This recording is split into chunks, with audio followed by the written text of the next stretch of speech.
Thank you for watching, and in this video we are going to cover the split command of direct editing tool in SOLIDWORKS.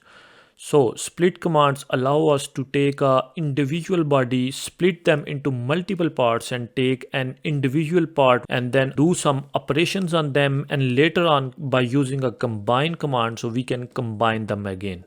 So let's go into the SOLIDWORKS and let's see how it works. As you can see, I have a part here. So what I can do is I can go into the direct editing and into the split command.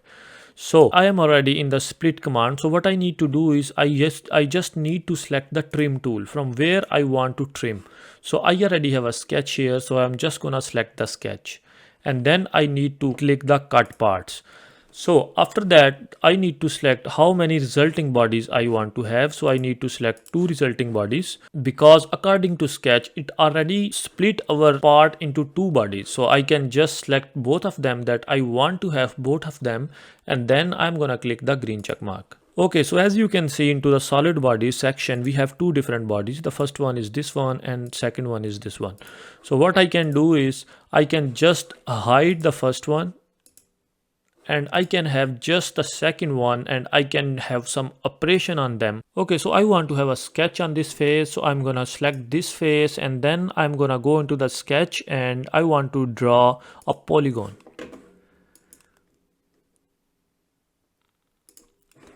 And then into the smart dimensions, I want to give a dimension of 0.5 inches between these two sides. And then I'm gonna click the green check mark. And let's exit the sketch.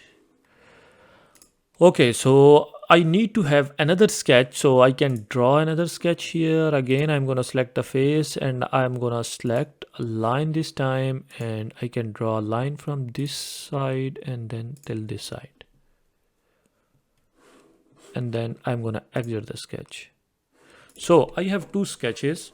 So what I can do is I can just select my sketch and then I can go into the features and then I can have a extrude cut.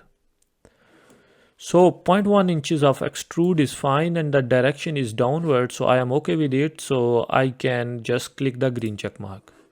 So look, I have a 0.1 inch extrude cut into this body. So next what I want to have is I want to select this extrude cut and then I'm gonna go into the linear patterns and then into the fill patterns, because I want to fill the whole body with this extrude cut. So I need to select the boundary. So this is the boundary, and then what I can do is I can select the distance between multiple patterns. So suppose first I want to select the direction, so I want to select into this direction and then I can just change the distance. So suppose I want to increase the distance or if I want to decrease the distance. So this distance looks fine to me, or maybe this one is more better, but still these empty sides looks funky to me. So what I can do is I can just fill these one with the more of extrude cuts. So I am just gonna decrease because I am gonna extend the outer limit. Okay, next if I want to change the style, I can have a circular style as well, or if I want to have a square, so I can have in a square size or as a polygon. As you can see, polygon style. So but I would go with the first one, and then what I'm gonna do is I'm gonna click the green check mark. Look, I have the extruded cut all over my body. Okay, so let's check and made the visible to the outer part. So this is my outer part and I just have extruded cut into the inner parts. So this is a really powerful tool, I would say, like when you are working on some plastic parts or any other molding part and you want to have a solid outside edge and you want to apply some design of inner bodies, so you can use such kind of schemes. And then now I'm gonna go back into the direct editing again and into the combine section, and then I'm gonna add both of the bodies. So I'm gonna go into the add and select bodies, this body and this body, and then I'm gonna click the green check mark. Look, both bodies are combined and I have only one solid body here.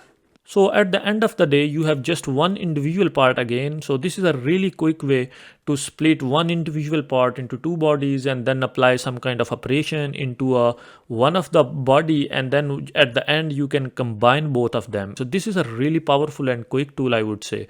And that's all for today's video. Thank you so much for watching, and I hope you enjoyed it.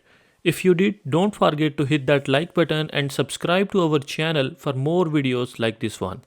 And if you are a serious SolidWorks learner, then don't forget to check the course link in the description.